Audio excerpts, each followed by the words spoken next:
Hey everybody, welcome back to Birddogs, Bourbon, and the Good Life. This is episode number 13, lucky number 13 here. We're here today with Ann Dowell, owner of Apron Strings. She owns two stores, one in downtown Hutchinson, Kansas, and one in downtown Salina, Kansas. And we're going to let her introduce herself real quick, and then we'll get on to telling you the bourbon we have tonight. So if you want to give a little short introduction here. All right. Well, my name is Ann. I own Apron Strings. We've been here for almost 15 years, or in business for almost 15 years. So we have the store here on Main Street in downtown Hutchinson. We also have a second store we opened about 2 years ago in downtown Salina. Both stores are really a lot of fun. We have a little bit of everything and a lot of some things. So we've tried to cover everything for the kitchen and the dining room. We just have a lot of fun. We also do cooking classes. We had one this afternoon for kids, little kids, 7 to 9 year olds. We are definitely going to talk more about the cooking classes. So as we all know, we're going to get back to Ann, and we're going to let Ann really tell us about her store and all the wonderful things she does here. We are talking to Ann today is because she is a very successful woman entrepreneur, owning her own two stores in not real big towns, but not super small towns that have been extremely successful. And she'll probably have a lot of insight throughout this podcast to help other women entrepreneurs. But as always, the show is Bird Dog Bourbon and the Good Life. And as Carson has stated, I am not allowed to try it until the camera's running. And so I have my glass here poured. Oh, I've been drinking mine. So you like it then? It's good. It really is. So this is Weller Original Wheat Bourbon, aged 12 years. Kentucky Straight Bourbon Whiskey. It's a 90 proof, so it's not super hot. The only reason we have Weller is because I've got a guy at the liquor store that puts stuff back for me that doesn't come in very often. And he stated that this one only shows up once a year. So I figured we'd give it a go. And so here we go. It's a little watered down on me.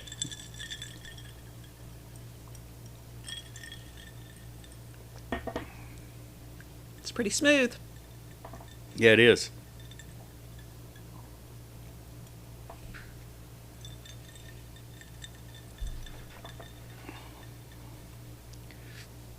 It's good. It's better than regular Weller. I can tell you that now. I'll let you know how it is when I finish this and I pour a new one when it's not so watered down. But it's got everything I'm looking for in a reasonably priced bourbon. I can taste the barrel. I can taste the flavor of the bourbon really pronounced. It's I'm not a super big bourbon being able to tell you every note of flavor, but it's worth buying. I think this bottle was $65. So it's still in the middle of the road, in my opinion, on bourbons. But I'm honestly really pleasantly surprised. As you guys know, I always complain about the cork. Well, this one doesn't even have a cork. But it's still a pretty decent bourbon. What did you think, Ann? I thought it was good. I'd drink it again. You'd drink it again? Sure. I'm sure if we get there, we may have Yeah, it's pretty again. watered down at this point. But, yes, it is. It's pretty good. So, as I said, Ann's an entrepreneur. She has been in Hutchinson for how long? Almost 15 years. So you guys have been running the store in Hutch for about 15 years or so. Mm-hmm. Okay. So just as a quick overview of the things that you guys do here, could you give us all the opportunities that you guys open up for people to come into the store? We, well, if you just need something, you know, cookware doesn't last forever. Yeah. Knives will if you take care of them, but as you get older, you can afford better things. We try to have all price points. But linens wear out, appliances wear out, bakeware wears out. So for the person that just is looking to replenish things in their kitchen, we have that. We also have a lot of gifts, wedding gifts, shower gifts, birthday gifts. People are in here every day buying a gift for a friend because they want to buy something that's practical but still kind of cool. Yeah. Something that they'll know will get used, but yet not necessarily something that everybody would buy for themselves. So we do a lot of gifts, a lot of wedding gifts. Christmas is huge. We sell, those are big, big months for us in the fourth quarter. We have, good quality tools for people that are just starting out that maybe can't afford the high-end Miyabi knives, but yet they want a good quality knife. And we carry Hinkle and Wusthof and a couple other brands that will get them in with good knives, good quality knives, but not break the bank. We also have that with, all of our things. Cookware. We've got cast iron Dutch ovens that are the best. Everybody needs one or two. It's my low and slow, my soup and chili and stew. Kind of comes out on October and stays on my stovetop until about March or whenever it starts to warm up. Because we do tons of soup in our family. We love it. So we have all those kind of things. We have a lot of cooking classes. This summer we've devoted to the kids. So we like to try and teach the kids, get them in the kitchen, get them knowing that, you can make lunch, you can make supper, you can do these. So we want to start them young. Today was cookies from scratch. So we had 7 to 9-year-olds. Some of them had never used a hand mixer before. Some of them had never measured. Their parents just don't have the patience or the time or don't do it themselves at home. So we can teach them proper techniques. We have a series called lunch class for kids. So they come in and make an entire meal, and then they can go home and make it for their family, recreate it at home. We try to do simple things, but yet things from scratch and things that are nutritious and also very tasty. They did pasta this week on Monday. Oh, that'd be fun. Leah made homemade fettuccine Alfredo. So they made their own pasta, they rolled it out, they made their own Alfredo sauce, and they put it together, and every one of them was like, this is the best ever. And it's so, it's really a pretty easy meal that kids can do. Yeah. Even if they don't make the noodles from scratch, but we wanted to show them, that you can make noodles from scratch. So, and then Tuesday was a baking class. She taught them to make bread from scratch. My grandmother's recipe is a great bread, that we've had all of our lives, and everybody in our family knows how to make it. We all love it. So she shared that recipe with a group of kids, and they all took a loaf home, and they all took the recipes, and they know they can do it themselves. So we try to get them started young and teach them a lot. And then we have adult classes. So we have a men's cooking class where just guys come in, and some of them cook, some of them just eat and sit on the counter and have a drink. And we have mixed classes and women's. We have a coffee group in the morning that comes in once a month, and instead of going to McDonald's or something, they come here and have a pastry and coffee. And so it's a lot of fun. It becomes a very social aspect too, which is nice. We bring a lot of people together from different walks of lives that may not have known each other and get to be friends through these cooking classes. So I can just imagine. I know you guys sponsor a certain cooking class that's near and dear to my heart because I'm one of the... because you cook and you teach it. Yeah, because I teach it, is we put on a wild game cooking class through Pheasants Forever. And the thing about the wild game cooking class is if we were just putting it on in your store, people would have to pay to come to it.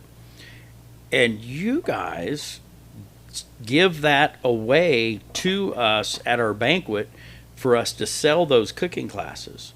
So you guys are opening up the opportunity for people to buy those cooking classes at our banquet, which otherwise would cost them money to come here. Yeah. But it's also a win for us because I don't have access to the wild game. Yes. Because you can't go buy it. And, so this is a great, as an auction item, it's a great opportunity for us to showcase, the pheasant, the quail, the venison. We did the goose. Yep. It was so good. You know that Come goose? back with the elk steaks anytime. Yes. That was awesome too. You know that goose marinade through Rub Me Down Barbecue. We are going to be putting that together to sell it. So all they've got to do is dump it in a bowl, put water in it, put their goose in it, and follow the directions on the package. That would be awesome, because everybody I talk to, when I tell them, oh, he did, goose, they're like, goose isn't fit to eat. We like to shoot them, but it's not fit to eat. There's not a goose recipe out there. I'm like, let me tell you about this. It was so good. I will tell you what, that talking a little bit on my wife here, is through the years of all the years we've been cooking and cooking such a variety of things, we figured out how to make things taste the way you want them to taste. Right. So the other thing you guys do, speaking of which, I'm going to jump back to cooking classes. So someone wanting to come check out your store, a cooking class is a good way to do that. So a cooking class for adults. I'm just going to talk about the wild game one, because that's the one I'm real familiar with, and then I'll let you tear down everything I said and make it better. So the wild game cooking class, we start at 6 o'clock. Your doors are closed. Mm-hmm. You're closed. So then that opens it up to be a private party. Correct. And at that point in time, there's alcoholic beverages provided, tea, pop, water, whatever you would like to drink. And historically, you've given a discount to the people that come to the cooking classes. Yeah. We try to give them a discount on what they're shopping for that night on almost everything in the store. But it kind of helps offset their, their ticket or their price of admission, the cost of the cooking class. Yeah. But with the cooking class, not only getting the instruction and the recipes, you're getting basically a full meal, because you cook everything you make. It's a great deal. Our classes run anywhere from $15 to $45 and up, depending on what you do. Oh, yeah. We also do the private class events like this, but we'll do that for anybody.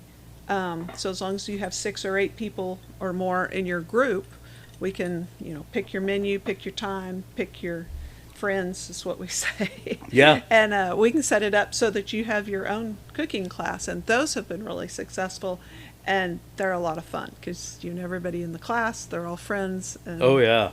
They have a good time. And one of the big things I was going to point out to is you're closed. Right. So literally the cooking class has free range of your store, right, without having to, you're there with your buddies or someone you met, and most likely everybody has the same likes, being in the same type of cooking class.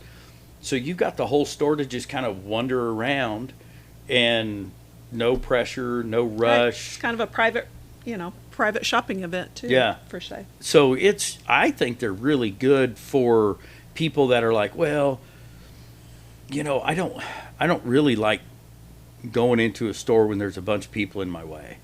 And I'm that guy. Walmarts, I can't stand them. I can't stand going to the store and a whole bunch of people in my way. I'm the type of guy that wants to, if I want to shop and look for stuff, I don't want people there. And so it's real nice for me to come to your cooking classes and to come to the wild game class and have the opportunity to just kind of walk around the store in a quiet atmosphere and be able to really look at and touch things without somebody getting in your stinking way. Well, and we're not going to follow you around the store either. No. If you need help, whistle, give me a shout out. We'll be right there to help you. But we're not going to follow you around. We're not going to hover. That drives me crazy when somebody's right there. Just, I want to help. Just let me look. Just let me look. So we try to be hands-on and hands-off at the same time, if that makes any sense. Yep. I mean, when we get really busy, sometimes it's hard to acknowledge everybody that's here, but we try to acknowledge you when you come through the door. Make sure you know we're here to help. And if you want us to, show you everything, we're right there. If you just want to look, you look away. Like I said, give me a whistle when you need to have a question. Oh yeah, So. and I love that. You have so when I used to cook at a restaurant, one of the biggest things that it was really hard for me to find in the quality that I wanted was something super simple. I call them dough knives. That's probably not what they are. They're just It's a bench scraper. a bench scraper. I sell tons of them. But everywhere I've looked for them, they've been this crappy stuff that isn't as sturdy. And yours is a nice wooden handle with a nice thick metal surface that I can actually work with. You can get a variety of them. OXO makes a great one. A couple of the others make some pretty good ones. And then you can also get inexpensive ones that are plastic. It's all kind of how much you use and what you use it for. A plastic one doesn't work for me because I take that, and so we've got a flat top at home. Mm-hmm. And so I clean the flat top with that because when I was a cook, that's what that thing was for. I didn't realize it was actually for baking. I've also got a really good heavy-duty spatula over there. It's a big, thick one with a big handle on it, and that's great we use that on our actually top too. I think we bought that. I think you did the last time we were here, and I love it on the flat top. Yeah, it's the handle on it is a little short for the grill, but for the flat top, it's perfect. And it's great for smash burgers. Oh yeah, especially on the flat top. Mm-hmm. So your cooking classes, I'm gonna go back to your cooking classes, and I'm gonna ask you some questions just so I know. So let's say I have 3 or 4 couples, mm-hmm. married couples, mm-hmm. and we just kind of want to go out for the night. We don't want to be in a big loud restaurant, but we want a really good meal. And we want to be able to drink what we want to drink. We don't want to pay $50 a glass or $10 or $25 a glass for a drink. You guys will open up, let us bring our own BYOB. Because it's a private party, because we're close to the public, and we usually provide one craft cocktail, and then you can bring in whatever you want behind the scenes. So as long as you don't get me in trouble when you leave the doors and nobody drives home drunk. We make sure that, make sure you have the DD. But yeah, you can, and it's a lot quieter. You get the private cooking experience. We've got one group that the women sit on that side and the men are back here and they do all the cooking. And the women just sit and drink wine and watch and laugh and heckle. And they have so much fun because, like you said, they're not in a loud restaurant. They're not on a timetable where, somebody's wanting their table and here you go. And we have a variety of menus too that you can pick from. Yeah. So that's kind of nice too. We've done everything from now I can't think of it, but chicken roulade. We've done salmon, different fish, shrimp dishes, beef bourguignon.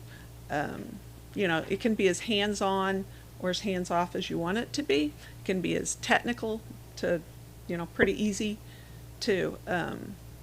Beef Wellington. That was one that we did the other day. That one costs a little bit more. Yeah.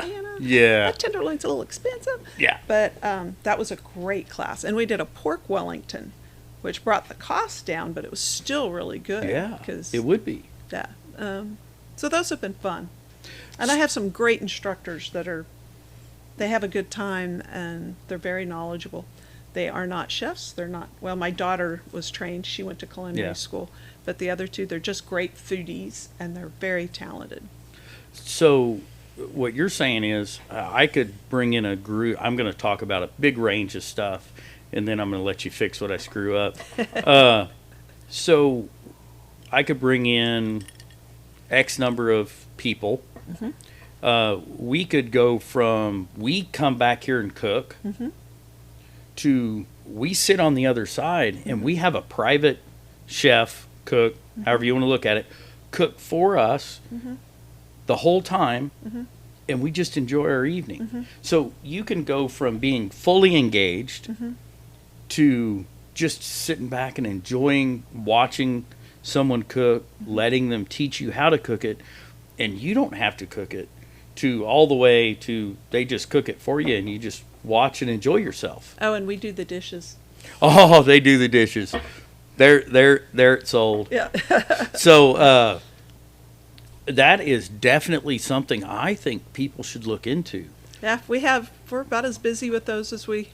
There's always room for more. We can always slide them into our schedule, but we're keeping pretty busy with that kind of thing. So. That's good. I'm looking next to you, and I am seeing this. I don't have my glasses on. Can you tell me what that says? So this is a Finamill. These are new. I got them last week. They're my Really? new toys, and I love it. So I thought this was really smart. It is an electric grinder. See if I can get this over here.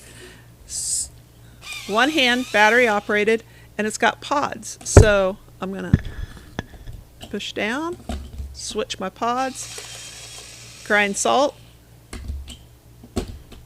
grind pepper, and it just pushes on and pushes off. And you can fill these pods with whatever you want. I filled them just with sea salt, pink Himalayan sea salt, and then just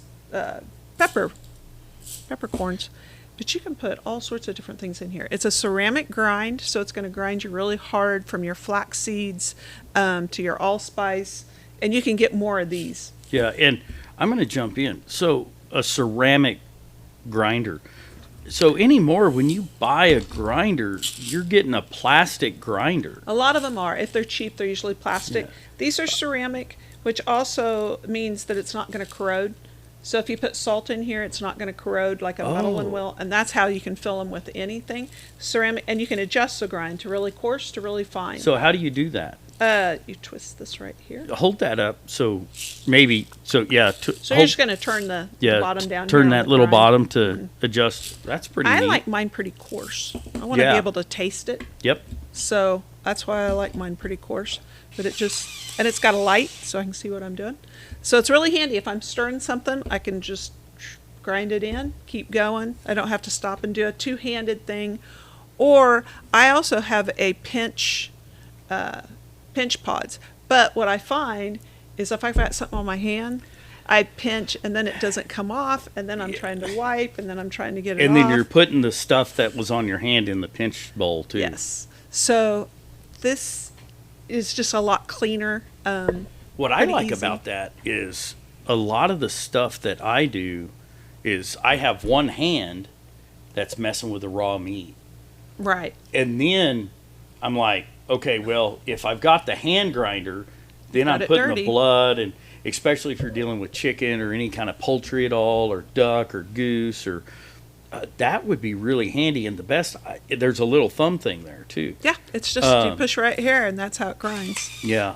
There's a lot of ones that just tilt, and then you got to kind of shake them and get them down there. There are some gravity mills that you just turn upside down. I sold a lot of those, but you don't have the interchangeable pods. No. And I know you want to put your own mix of whatever it is you're doing in here. You want to create your own mix. So you can buy more of these pods. You can have a whole line of them here. And you can label them so you know what you're doing. And there was I talked a little bit. I saw you showing my wife. I think I'm not 100% sure, but knowing my wife, she's probably already bought one of these. She did. And you were showing her some stickers, and I honestly didn't pay that very close attention. But when I did look at the stickers, it gave a whole. It was probably spice 25 labels. stickers on there. Yeah, they're spice labels so that you can label your spices so you can remember what they are. But yeah, I mean, it's got everything from hemp seed to dried orange peel to allspice that you can put in these and grind away. So 'cause that ceramic grinder is so good that it's going to really grind it. So I'm gonna have a little fun here. So you said hemp seed. Hemp seed. So I don't know what you cook with. I don't know what you put it on. So, folks, if you can explain to me what we're going to cook with hemp seed, I would be interested to understand that. But I may have to Google it. I may have to Google it. Maybe we just ask your daughter. She's trained in it. I don't know that they did that in culinary school. They used hemp seed, but the thing is hemp itself is actually a very durable product. Right. Right. Hemp. Hemp. Yeah. I'm not talking about the byproducts Right. come off of it, but hemp stems and things like that. Mm-hmm. And I'm kind of curious if hemp seed has some kind of special flavor that would really enhance something without the THC in it. I can imagine that you would use it in like some artisan breads that are full of seeds Oh, and different nuts and things, yeah. and grains that might be. But I don't know the answer to that. No, I'm going to that- Google it, though. and Trust me. I'll be honest. When you said hemp seed, grinding hemp seed, I was like, okay. So, you've got the mill there. What do those? So I'm going to guess what I think that thing runs, and then you tell me. So I bought a lot of grinders in my life, so I'm going to say that with the 2 pods, probably $65 to $70. $44.99, and it comes in a variety of colors. There's a pretty green one, red, black. Really? Orange, gray, white. So what you're saying is the POS grinder I bought, Should have come here. I From- wouldn't have sold it to you. yeah, I know, from Amazon, because I was in a hurry with the plastic grinder, cost me $50, and I had to buy 2 of them so I could have a salt and a pepper one. And I could have come here and got this with a ceramic that isn't going to wear out, isn't going to corrode, is going to last, be very durable, and I could just have one grinder on the counter instead of multiples. Correct. And you got a little tray that holds these things, right? Yeah, you can buy a tray. You can buy more of the pods. They're all extra, but not very much. Yeah. Expensive. And you know, I'm happy that the cost, since now I know my wife bought one, that it doesn't make any sense to go buy anything else. Honestly. And we're going to have these at the fair this year. You know, we always have a big booth at the fair. Yes. So we're going to have these at the fair along with a few other things. And, So, with the fair Just a statement, because this is a global podcast, could you explain to the people what you're talking about and the benefits to coming to visit you at the fair? Okay, so the Kansas State Fair runs in September. I think it's the 9th. It's the first Friday after Labor Day. So, and then it runs for 10 days. And our fair, I grew up at the fair. I self-proclaimed carny. My dad used to sell farm equipment, implements at the fair. So from the year I was born, and we'd spend as much time at the fair as we could from a long time ago. I won't tell you how long ago it was. But so I love the fair. I've always loved the fair. It's good for Hutchinson. I mean, the amount of money that comes in from the fair, anybody that complains about it, don't complain to me because I'll tell you all the benefits of the fair. But we have a booth there. So the first year we were open, I was like, it's the week of the fair. All my friends from western Kansas, where I used to live, they're going to stop and see me on their way to the fair. We stood at the windows and watched everybody drive by. Nobody stopped and saw us.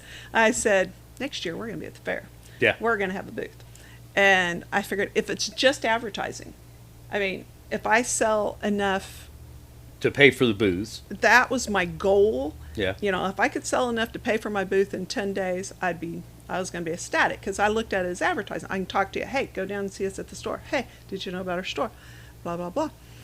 I covered my costs the first weekend. That's impressive. Yeah. So I was like, this is awesome. The next year we went with a different product mix. We did really good. So we kind of kept building on it, and then all of a sudden I was able to get 2 booths because the people next to us kind of moved out, and I was like, I want it. So we doubled our size. We took a little bit more. We take Vitamix. We took our wellness mats. You know, we took some pretty high-end things, but things you don't see everywhere. Yeah. This year, one of the booths next to us has decided not to come back. So now I have 3 spots. I'm so excited. So we're going to have an even bigger booth. We sell a lot of little things out of that corner. It's almost like 10 days of Christmas in September. Plus, I see people that I only see at the fair because they come from all over the state. Yeah. A lot of them do come to the fair, and then they come down here and shop because they've gotten into we came from 4 hours away, and they'll come down here and shop. So it's just a great week for us, and plus it's fun. I get to see all sorts of friends that and make new friends. And if you're a self-proclaimed carny, I am. right? I love it. You know how to get them in there. Well, not quite like you do, but I definitely have the Yes. ability of running my mouth. So the funny thing is, we are in the Sunflower North building, which sits directly on top of what was my father's, the lot he had when he sold Haybuster and Foster wagons, Haybuster equipment and Foster wagons when I was Really? a kid. And we are sitting right on top of where he was for all those years. So that's kind of fun too. Well, that's pretty cool. So I you're know. you're literally where Dad was. Yeah, However many years ago, we Yeah. won't talk about. it was a lot. That's pretty cool. Yeah. And you guys gonna have the meal there? We're going to have the Find a Mills there. Like I said, they're going to be, I've got a big order going in. We're also going to have these drink mates, which are kind of fun. This is, I brought just for you. Yeah. So this will carbonate any beverage or recarbonate if you open a 2 liter a pop and you don't get it all drank before it goes flat, or even a can, like my kid. Even a can. Yeah, because you put it into this container and okay. it'll recarbonate it. But I have, sorry, I love you, but leave a half a can of pop all over, all the time. She's old enough now, she buys her own, so I don't grit you Yeah. about it. But when they were little, I mean, it's like 3 sips out of the can of pop and then it was flat. I'm just as guilty because tonic water seems to go flat on me. Yeah. So this, I can recarbonate it, but I can also carbonate anything. I can make sparkling wine. I can make my own sparkling water. So all the seltzers, it's just fun. Everybody loves a frizzy drink. So I'm gonna ask a question, right? So I see a mojito on there. So you could carbonate a mojito. That would be interesting. Yeah, it's kind of fun. The other thing, I'm looking at this and I'm thinking, little kids going to grandma and grandpa's house, and they get, at mom and dad's, they might get Kool-Aid or something like that, or water, and grandma and grandpa can carbonate the Kool-Aid or the lemonade or the apple juice or orange juice or whatever they want to make it a little bit more of a fun feel for young kids. Yep, exactly. So are you guys going to have that probably at the fair? Yes, we'll have these at the fair. We'll probably have a special on them. I don't know what it is yet. There's canisters. There's a big CO2 cartridge in here, and you can exchange that. We've got extra cartridges, so Are they it's kind of a refillable program. cartridges? Yes, you mail them in, and they Oh. mail them back to you. And Okay. It's a pretty small fee, but yeah, it's an ongoing program, so you'll always be able to get the cartridges. You don't have to worry about a store not carrying them anymore because it's a mail-in type thing. But But or you you can guys bring carry- it in. I have them. Yeah, you guys carry them We'll as well. just collect. We just collect the empty CO2s, and then when I get a box, I send them off. and they go. Pretty smart little way to go. Yeah. So just that was, I 40 guessed wrong on that. So I'm going to guess wrong on this one too. I'm going to say that's $150. Not quite. Not How much quite. is it? About 125, 120-ish. And like I said, we're going to have a special at the fair. I'm just not sure what it is Yeah. yet. But So we have them in stock now. So here's the thing that I'm looking at that. So what I did, I had no idea what it would cost. So what I did is I thought, if I could recarbonate all the pop That you threw away? that we throw away in a year's time, about how much money would I save? I don't know how much pop you drink. We don't drink that much, but we open a lot. See, and that's the thing. The 2 liters are always, more economical to buy until you waste most of it. Yes. And then it's not that economical. And that's what I run into. And so, But then when you look at the cost of those little cans, you're like, I'm not paying that. Yep. Especially tonic water, those little things of tonic water. And then, so I buy the big one and then it's flat. Yeah, exactly. And so I'm thinking in a year, if I bought that, I could probably save myself $150. So if I were to buy that from you today in my little pea brain, I would actually save myself $25 in the course of the year by purchasing that. Absolutely. I like the way you think. So that would definitely be something that, especially, and that's just with me and my wife in the house. If I look back 6-7 years when I had all, oh goodness. All those kids, yeah. Well, it was you're longer than recalculating? 6, 7 years ago. If I still had all the kids in the house and they were half a can in it, right? Think about how much money I'd save then. Because pop isn't cheap. Yeah, then I could just hand them that flat pop and say, go recarbonate it and drink it. Yeah. That's pretty awesome. So kind of fun. Yeah. And I think grandparents would have a fun time with that with grandkids. I can just see this little kid sitting at breakfast and taking a sip of his orange juice while that bubble's tickling his nose and giggling, you know. So, My family, my daughter, she loves sparkling wine too. really, You know, a good sparkling, like a makes it a little champagne lighter. type. Yeah. Yeah. So that's fun. I've never seen a beer that I don't think that would be good, but you go ahead and try it. Let me know how it works. Well, the challenge there is Whoever who's going to has leave flat. a beer sitting around long enough to go flat. And if you did that, Yeah. why would you want to drink it? Yeah, I don't think the beer would be so good, but everything else is pretty tasty. So there you go. So here we go, folks. Here goes the straight Oh. one. I'm still gonna need ice.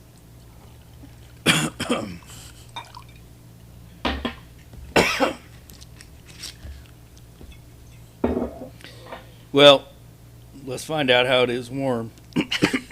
Are you all right over there? Yeah, I do this every podcast. I take a big drink of something and try to talk at the same time, and it doesn't work.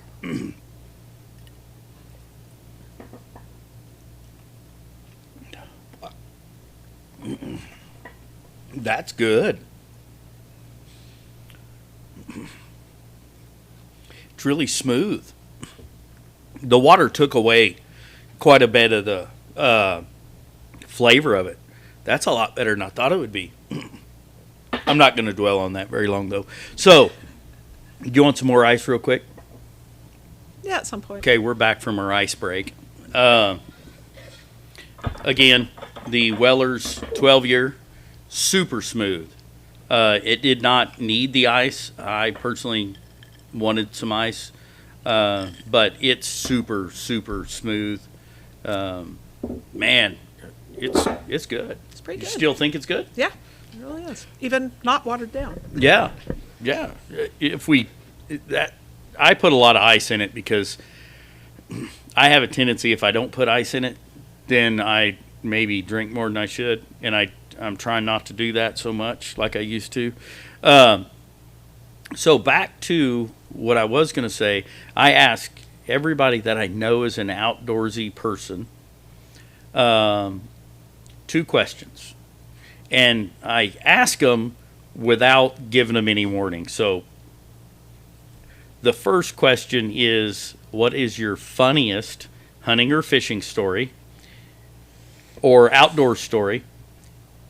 And what is your most memorable hunting, fishing, or outdoor story? So I like to not give you any warning, because the goal to me is what pops into your mind first is actually it.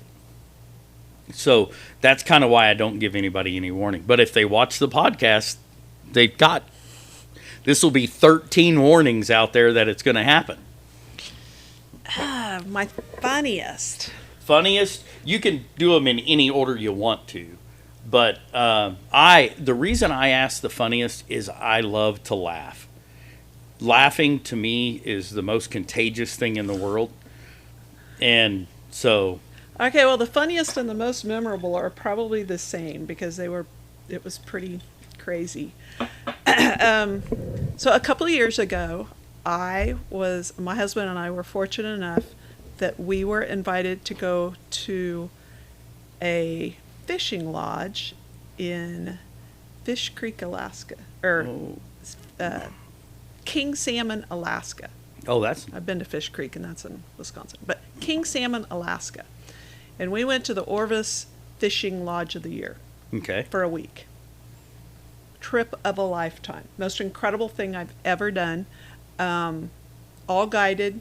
We were able to get on float planes and take 3 trips out. We traversed the Naknek River and fished for salmon. We met our limit every day. just an incredible trip, incredible meals. Everything was great. So my goal, I'd never seen a bear in the wild.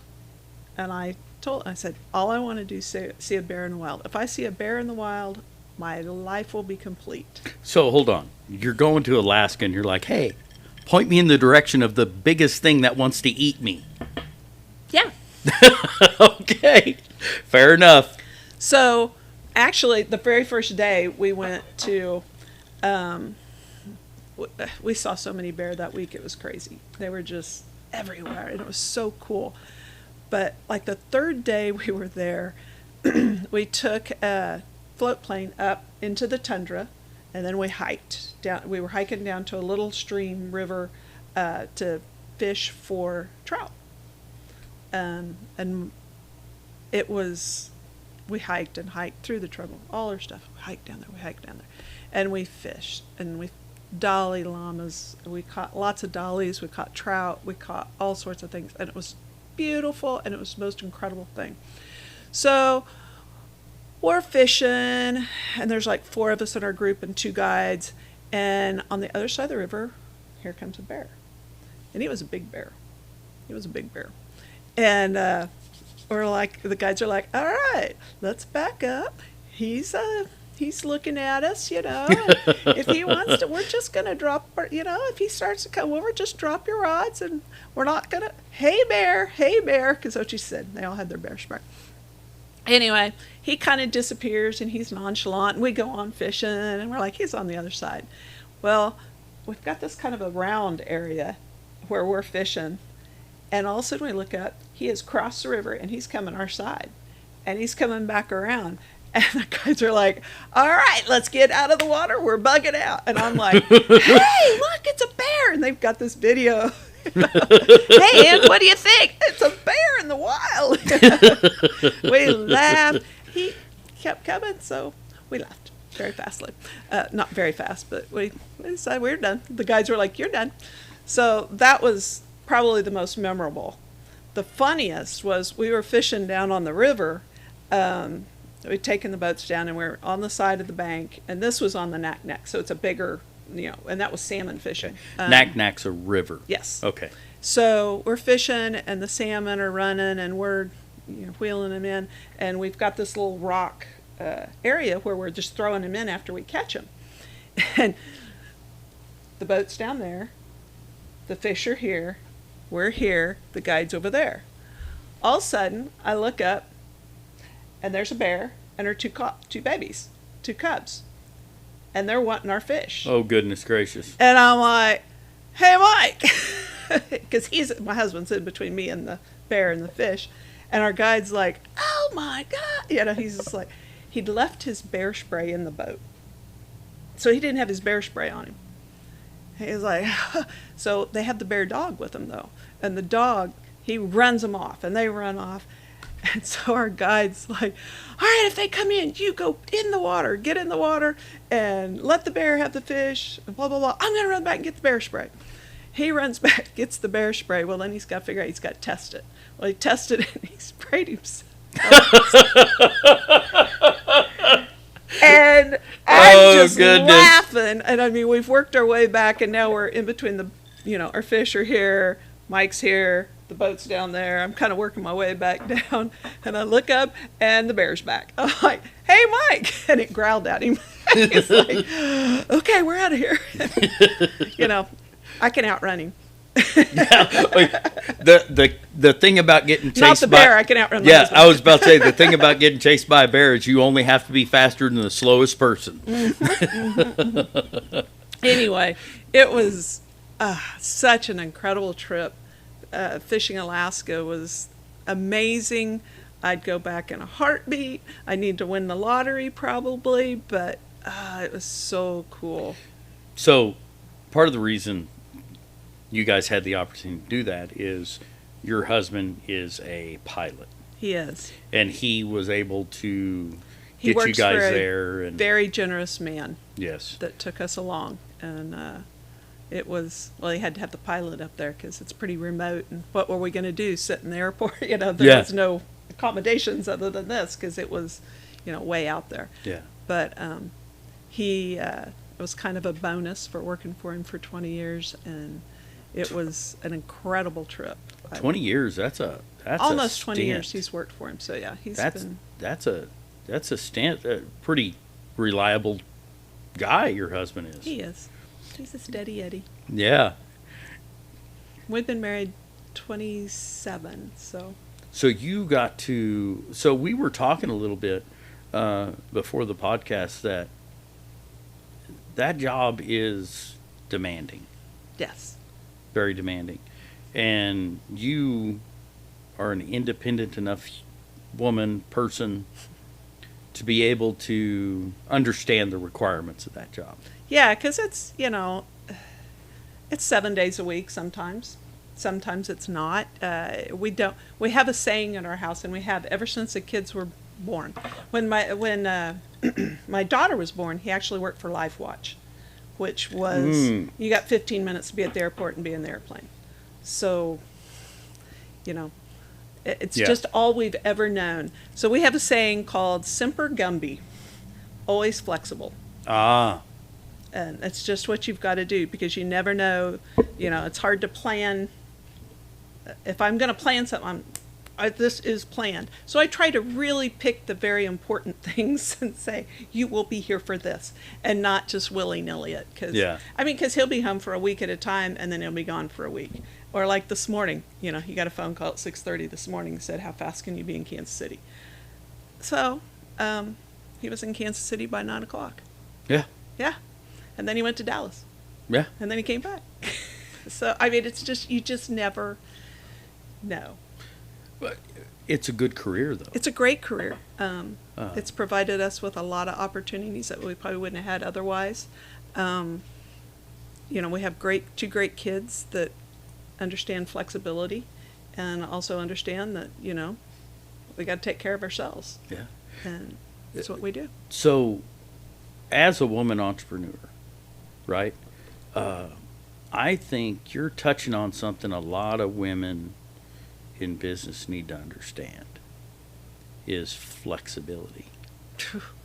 And then if you own your own business, you'll understand flexibility, because you never know what the day is going to bring. It could bring 100 customers. It could bring 2. Where's everybody at? Are they ever going to come back and shop? Why isn't anybody here today? And then the next day you're swamped.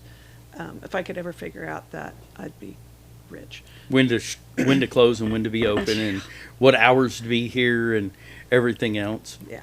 But you just keep plugging along, and as somebody else told me once, you keep throwing darts at a board, and one of them's going to stick. Yeah. And you just keep trying different things, and certain things stick, and certain things are bullseyes.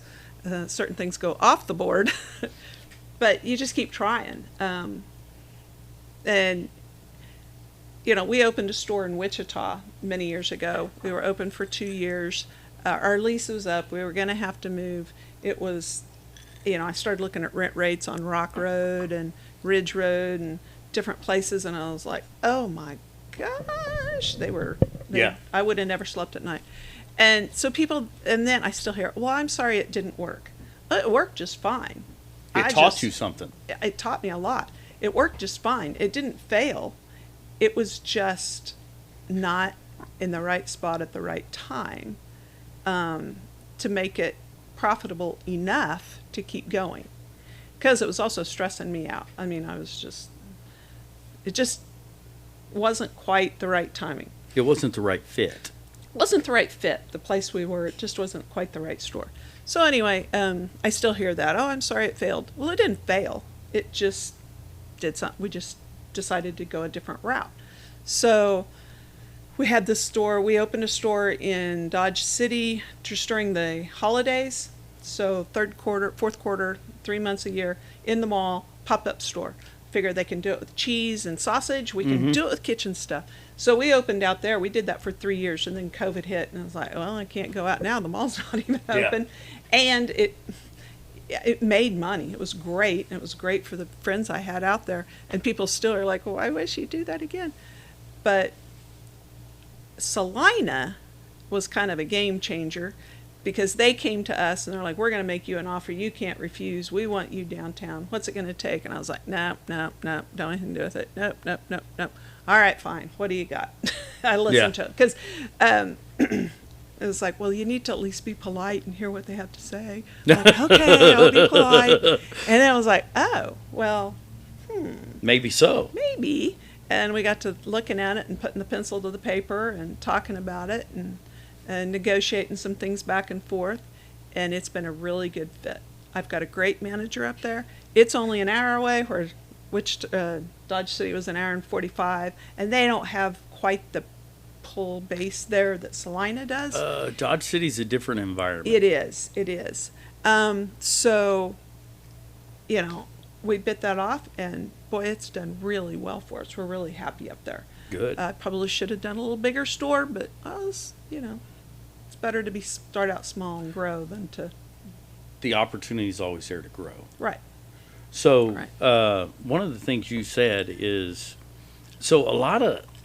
you said it didn't fail, right? Right. And I would agree, it didn't fail. So, excuse me, a lot of the time, people see failure or something didn't work out as a negative thing. So, the one thing I like to point out is in our barbecue business, if people had any idea how many rubs we put together and threw away. You just keep tweaking, you keep adjusting, you keep turning a little more. You just a different mix. We have things that won't sell in a certain area of the store. As soon as I move it, gone. Why didn't I have it up on that table to begin with? It's sometimes you just have to move them around, and then sometimes you just put them on clearance. Yeah. Because I was like, oops, you bought that, I didn't. Yeah. They're learning experiences. They're not failures. Exactly. And even if you do have a bona fide failure, learn from it, pick it up, move on. Yeah. Keep going. We all have things that we do that we wish we'd have done differently, but gosh, there's not a perfect person out there. And the other thing I'm going to talk about here a little bit is, so you put together a really good team of people that help you take care of the store, take care of the cooking classes, take care of the daily operations. And a team in a entrepreneur business or any business is pretty substantial, wouldn't you agree? You've got to have the people that want to see you succeed and want to help you be successful. That team will evolve and that team will change, and that's okay too. Yeah. People come in and out and flow in and out of the store.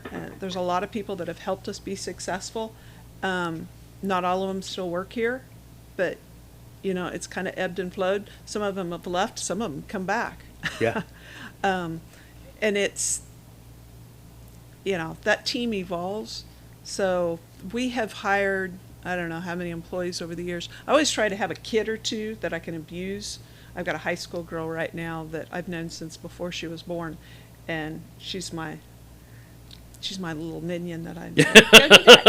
Go do that. But she's also, another daughter. Yeah. So we've always tried to have that kid too, and those kids are very important to our success, because you don't think they are, but they are. They bring in a whole different dynamic. So here's the important thing. I like the little shine in your eye when you were talking about that, and I know where you're going, but I want you to explain, get in a little more detail about why the kid is so important. Because those kids turn into adults. And one of those kids went to culinary school and left me. And then she came back, and she's almost running the store at this point. That's my daughter. Yeah. Another one of those kids came to me through the entrepreneur class at HCC. And she came in and worked. She worked for 2 years. She went on to, I want to own my own bakery. And I'm like, no, you don't. No, you don't. Anyway, she went on to K-State and went to milling science instead, and then went to work for Cargill. She's a quality control inspector. I mean, she's got a great life, and she comes back to me all the time. Another one of those kids is, she went to KU, and she's evolved. She's in Arkansas now as working for a realtor, doing great things there. So we watch these kids, and we like to think that we've kind of instilled some of that work ethic in them, and that has helped them along. They helped us be successful. We're kind of helping them be successful. So we love our kids. And so you're taking the opportunity to utilize the kids in positive ways through your business, but also mold them into being responsible, productive adults. Right. So for entrepreneurs out there, you would encourage them to hire the right teenagers Absolutely. to come in. Absolutely. They want jobs that aren't fast food. Some of them, and there's nothing wrong with fast food. That teaches them a lot too. Oh, yeah. But we try to be very flexible with them because we know they've got sports and they've got camps and they've got this and they've got that. But, they'll come in and they'll do the trash work, clean the bathrooms, the stuff I don't want to do, but I still have to do it. Yeah. They help with the, getting stuff out of boxes and get the plastic off of it and get it inventoried and get it put out, and the restocking and the dusting and the cleaning. They help with all those things kind of behind the scenes that are still in front of everybody because we do it while the store's open. So Yeah. You're going to see us in here working. But it's just always good to have a kid around that, I don't know, they have a different eye on things. Yeah. And that's important too, because you've got to appeal to all age groups. Because they'll look at something and go, oh, this is really cute, I love it. And you're like, hey. And then they'll look at something and go, man, I don't think my grandma'd even. And then grandma comes and buys it. Yeah. But we love our kids. It is really good that the opportunities that present to us as entrepreneurs. So one of the things we always do before every podcast, because we serve you alcohol, is we serve you a meal. Yes. So, yeah, I gave you a huge lot of a plate. meal. I couldn't eat it all. It was good. Yeah. Oh my gosh. So what did you think of that? That was awesome. Her barbecue green beans were Yeah. good. The potatoes were really good. And you said you used the rub on that with ranch That dressing was sweet and hot rub and just ranch. and ranch Dry powder. ranch powdered. Yep. Okay, so the potatoes the ribs were great too. It was all good. I don't know how you go wrong there. So, and here's the thing. If anybody wants any of the seasonings that we used, so the ribs were Jessica's hands down rub. The potatoes were sweet and hot. And there's a shelf I got them all on the shelf over there. They're all on the shelf. So you guys can come down to Apron Strings and get the exact same price that we have it on the website. Just right through Apron Strings downtown Hutch or Apron Strings in Salina. Yes. And be able to experience those exact same meals that we provided Ann. The green beans are, I think, it is not barbecue sauce in the green beans. I can tell you that. It's good. It's called barbecue green beans, but I don't know what's in them because I don't make them. I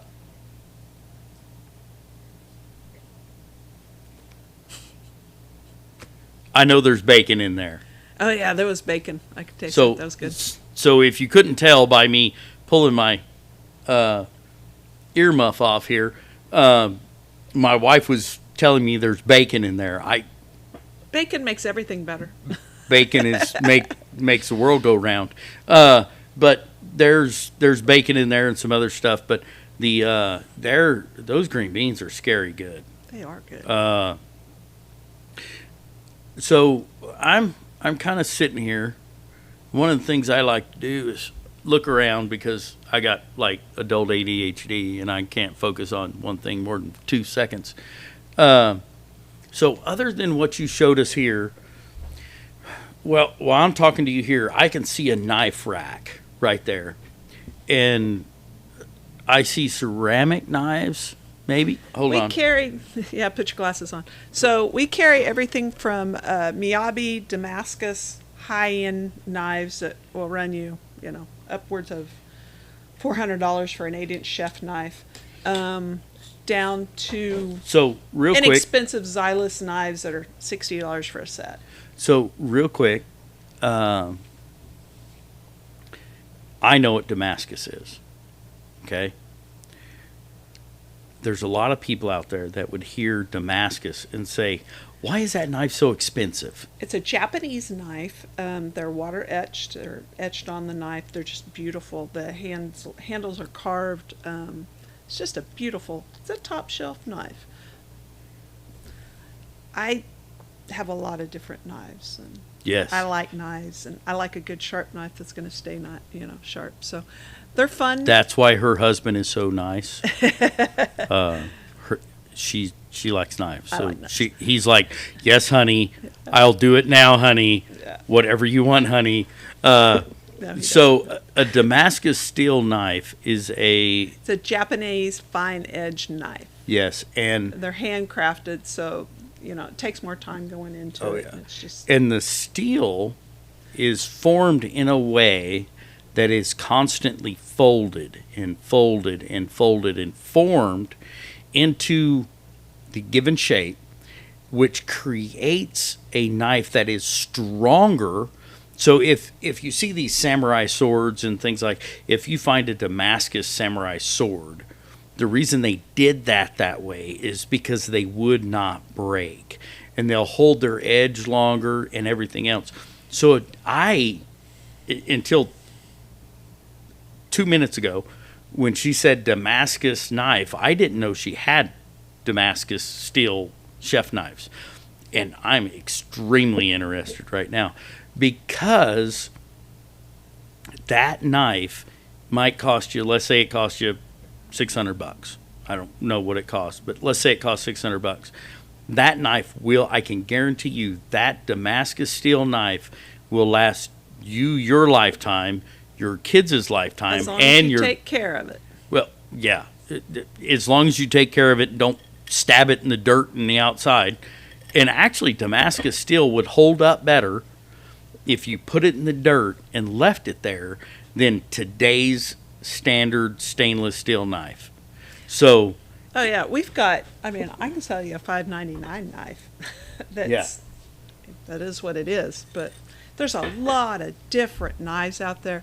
We try to have high end because not everybody's going to be able to afford that or Yes. want it. So we try to have something, all ranges of knives. We also have the ceramic knives. I heard you say that a little bit ago. Ceramic knives are super sharp and they stay sharp just like this. These Yeah. are ceramic grind. Don't use it on anything frozen because you'll put it into 1,000 little pieces.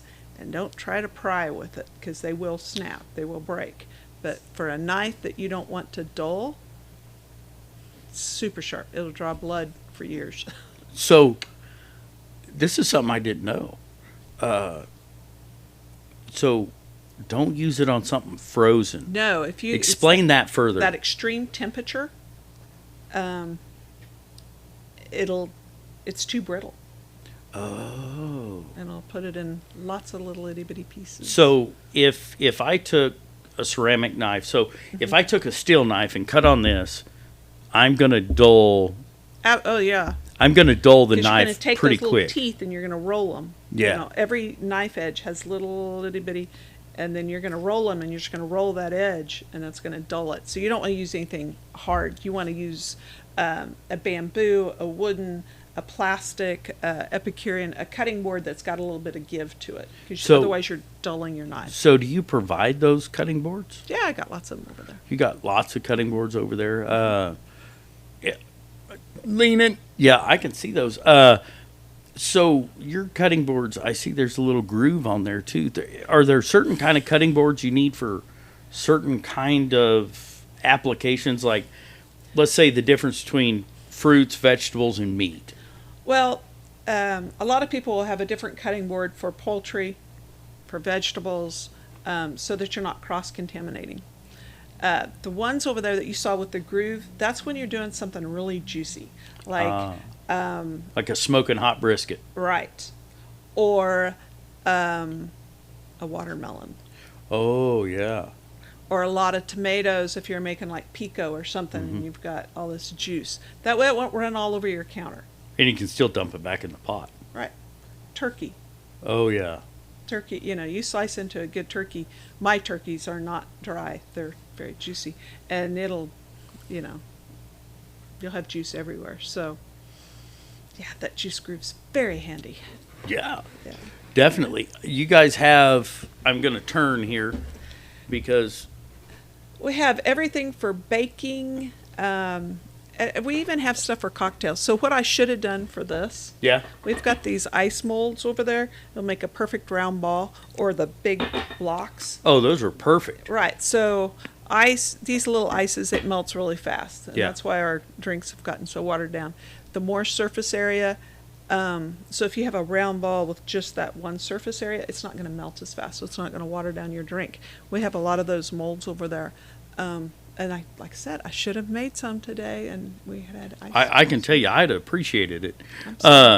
The other thing about that is, so that is a economical way to make those ice balls, right? Yes. So those machines, what do they cost to make?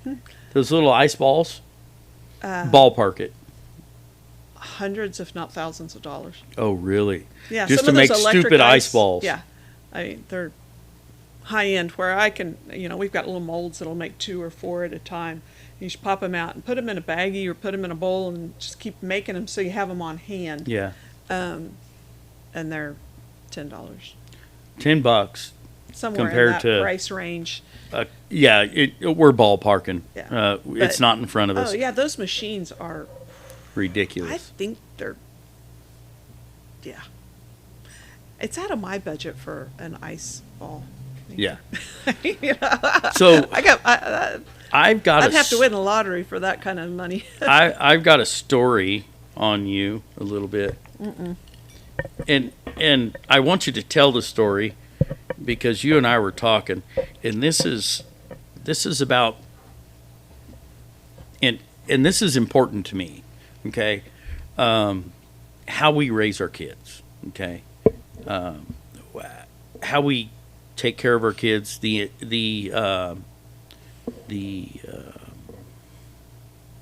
values we place in our kids, the things that we help our kids to understand, and to let them understand that there's other ways to gather food and to get things that are kind of outside of what a lot of people would consider the norm.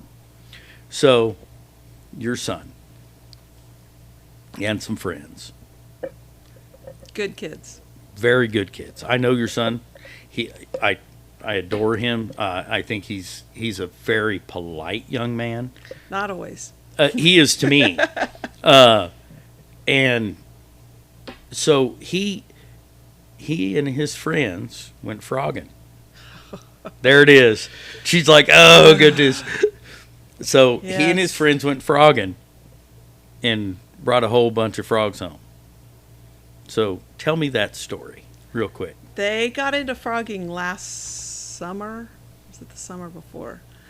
I don't know. All of a sudden, they went frogging all the time because out at our farm, we've got a creek that runs through there, and we've got a couple of ponds, and there's some big frogs out there. I'm not a fan of frog legs. I know it tastes like chicken. It's just not, they're mossy. They come out. Anyway, yeah, they did a lot of frogging there for a couple of years, but they cooked them all. I mean, they'd bring them back, they'd clean them up, they'd bread them, they cooked them. We have raised Tyler, and his friends have been raised alike. If you kill it, you eat it. Amen. There's no killing to kill. You kill it, you eat it. I don't care if it's a frog. I don't care if it's a rabbit. I don't care if it's a squirrel. Birds, I mean, you will eat it. Yes. And they do. They clean them. They're very respectful. They understand. And they hunt. They hunt deer. They process them themselves. Tyler took his first deer he ever got, which was a little buck. He took it to the processing plant. He paid for it to be processed, and he wrote the check. And he said, I think I can do this myself. I said, that's great. I have felt that pain. There will be no grass or hair or anything in anything. I mean, you will do it correctly then. And luckily, one of the girls in his group, her dad is a butcher. And she grew up hunting, so she schooled all those boys Oh, that's on, good. You will keep this clean. This is what you do. He learned to field dress. He learned to be very particular. So they process their own deer, and they each get, and then that goes in their freezer, and that's what they eat. We have a vacuum sealer we sell, and that's what they used for all the deer except for the ground part. The burgers, they went and bought their own burgers, but they put all the back straps and the roasts in these vacuum sealers and put them in the freezer, and we eat deer all year round. So it's great. They don't hunt little bucks. They basically hunt doe because we have an abundance on our farm. The bucks they want to grow. If it's a trophy, I imagine he's probably going to take it. He's not going to let that pass. But if it's a little buck, they're not into that. So they're very respectful of the environment, life, the animals, and the environment, and the animal, and so I'm very proud of them for being that way. So to expound on why when Ann says there's an abundance of does. So one of the things that when I started dating now my wife, she couldn't understand why I deer hunted. And so we talked about it, and I was like, well, I think the best thing for you to do to understand, because if I tell you, you may not grasp it because it's just me telling you. So we went to Hunter's Ed. Mm-hmm. She hadn't had Hunter's Ed in her entire life. She was 24 at the time, something like that. And so I took her to Hunter's Ed. And this was the mind-numbing 2-day in the classroom Hunter's Ed that you can't stay awake for. And I'm like, maybe this was a mistake. But because I sat there with her, I'd already had it, but I sat there with her and I thought, I'll do this because I want her to understand why. And one of the big things that the instructor told was, and they had it in a nice book, and I'm probably going to destroy it, but the long and the short of it is, if we do not hunt the creatures out there that God provided us to hunt, right? What's going to happen is they are going to overpopulate, like Ann's saying, she's got an overpopulation of does. So what happens is nature will correct itself. And they will run out of food. They'll die of disease. They'll die of coyotes, whatever's out there to eat them. So a lot of people don't realize that the hunting process with ethical hunters like Ann's son and Ann's family is a much more humane and peaceful way for that animal to pass than one of the phrases I was told is teeth and claws, because they're either gonna die Instantly. Peacefully, or they're going to be harvested peacefully, or teeth and claws is going to harvest them, or they're going to die of disease, which is a slow, painful, and starvation. So what they're doing is they're actually managing their deer herd to maximize so they can get those big bucks. And just like our podcast, if you guys remember with Wes Spinks last week, he spoke very clearly about you do not want to harvest the young bucks. No. The young bucks are actually, for the most part, not the yearlings, right? But the younger bucks, the 2 to 3 year olds, 4 year olds, are the ones that are really producing the next generation. And the 6 or 7 year old bucks, they might get some does, but they're not going to get the percentage of does that the younger bucks get. So when these educated hunters go out and harvest a trophy buck, that trophy buck probably only has a year, maybe 2 years, max 3 years of its life, that's going to die of disease, old age, or teeth and claws. So it's an ethical thing by harvesting the overpopulation of does and the older deer. Wouldn't you agree with that, Ann? Absolutely. Absolutely. So those are the things that a lot of people don't think about. And I also think they don't understand just how many deer are out there. Yeah. You know, like I said, our farm in southwest Reno County, you can, there was a point last fall where my son and my husband were out there. There was 40 deer ran across the road in front of them. They just kept coming. That's a lot of deer on a, you know, on any property. Yes, that's a ton that of eats deer. A lot of, you know, the hay meadow, the milo, all the crops. I mean, that's a lot of deer. Think what 40 deer would do to a corn crop. Yeah. 40 deer would wipe out an 80-acre corn crop within 5 days. Yeah. So, you know, there's a lot of different ways of conservation, and hunting is It's a necessary thing. a necessary thing. Yes. And as long as you're eating what you're hunting. Yeah. And I will say, we don't make them eat everything. We don't make them eat the coyotes.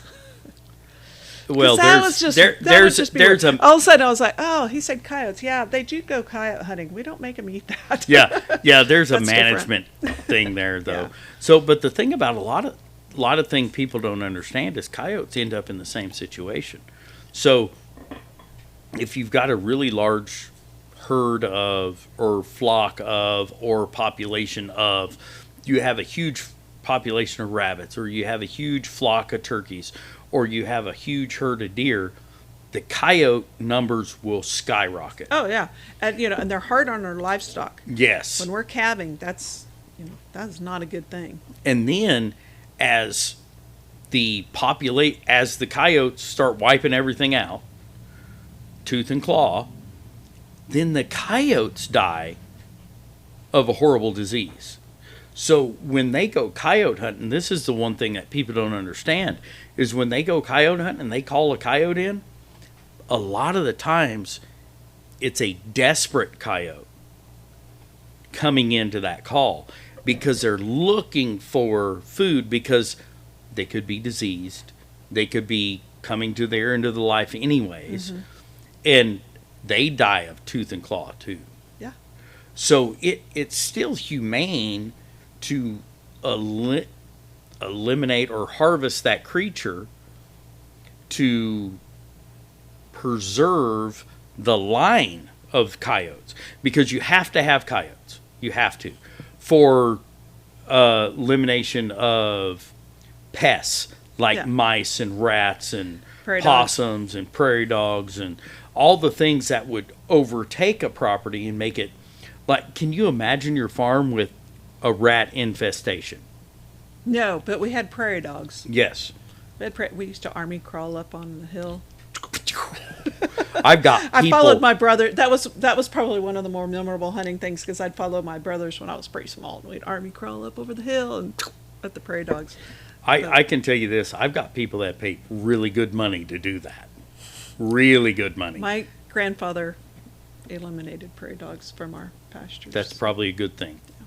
The best way to eliminate prairie dogs is put cattle on it. They had other ways. Oh, that'll work too.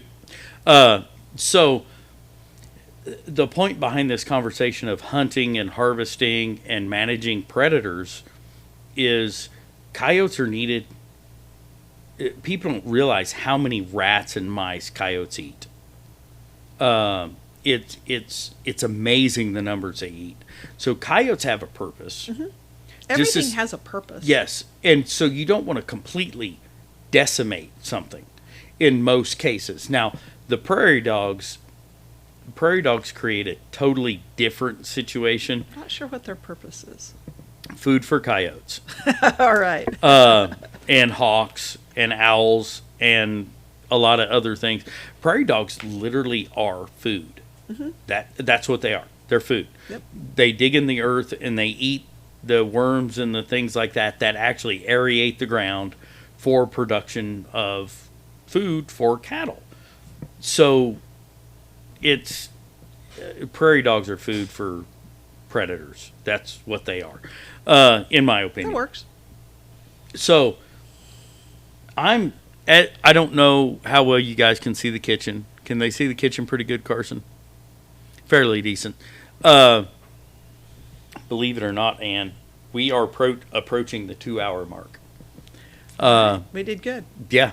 And I try to keep the podcast at 2 hours with someone like Ann that I can schedule another one. So what we're going to do is I'm going to give Ann the opportunity to give a little shout out to everybody. Tell them how to reach out to her. Do you have a website? We do. www.apronstringsstore.com. You can find us on Facebook, Instagram. You can't shop online. We tried that. It was horrible. It's a lot harder, and there's a lot more to it than anybody thinks. They think, you should just put all your store online so I can shop online. Oh, it's not that easy. No, it's pretty painful. It takes a whole nother person to do, and it was a lot to keep up with. Yeah. But you can find us on Facebook, Instagram, our website. Come to the 2 stores, stop in, give us a call. We try to accommodate, and we're very friendly, and we're just, normal people. But I will say this. I'm one of the people that a lot of people shy away from when they come in the door. And her staff comes right up to me, even the ones that don't know me, and talk to me and communicate. The one thing I will say is make sure you check out their Facebook page.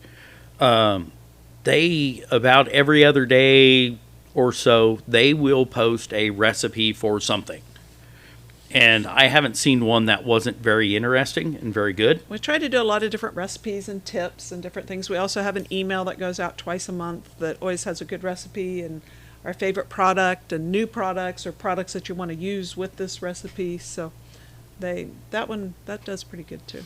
Yeah, and if you can see the kitchen, we sat this way trying to get you to see the kitchen a little bit, but I didn't want to sit in Ann's lap and she didn't want to sit in mine to be able to see the right in the middle of the kitchen. But I strongly suggest you come down and check them out. As I said, I'm going to give Ann the opportunity to give herself a little hoorah before we take off, and then I'll end the podcast like I always do. I'm proud of what we created here. It's been a lot of years. I like being my own boss. Sometimes that's not always the greatest thing, is if you're the boss, you understand that. But, when we first opened, people were like, I can't believe you do this in Hutchinson, Kansas. You must be brave. I was like, I don't know if I was brave or stupid, but why wouldn't it work here? It works in other towns. So what do you mean? Give our town a chance. And yeah, we gave the town a chance, and they rewarded us. They've been very loyal. We've done great. We gave Salina a chance. They're doing great. So, sometimes you've got to either be brave or stupid. Maybe a little Just bit of both. Jump off, and it's okay to be scared. Do it. Dive in. Amen. If you live your life being scared, you're never going to get anywhere. And I'm going to jump on that statement. I love that statement because if you're not scared, you're not trying. And you're not living. You're not living, you're not trying, you're not pushing to your full potential. If you stop where you're comfortable, you'll never do anything. Matter of fact, if you're a little baby and you stop because you're comfortable crawling, you'd never walk. Yep.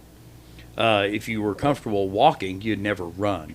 So as entrepreneurs, that is what we do. We reach out and we grab sometimes the thing that burns our hand, and we hold on to it until we figure out how to manage it. Mm-hmm. Yeah, it's pretty awesome out there. So, as I always end the podcast, everybody, make sure you shop American made. Make sure you shop local.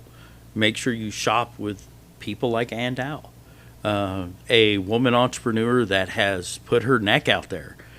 She's felt the pain of struggling, she's felt the pain of growth, and she's felt the success of growth. It takes a lot. It is not a, you're not going to be able to open up shop and be successful in a day. It takes time. So, but when you see your entrepreneur, when you see that new shop open in town, go in and stop, check it out, see what they're about. They may have something that you're very interested in.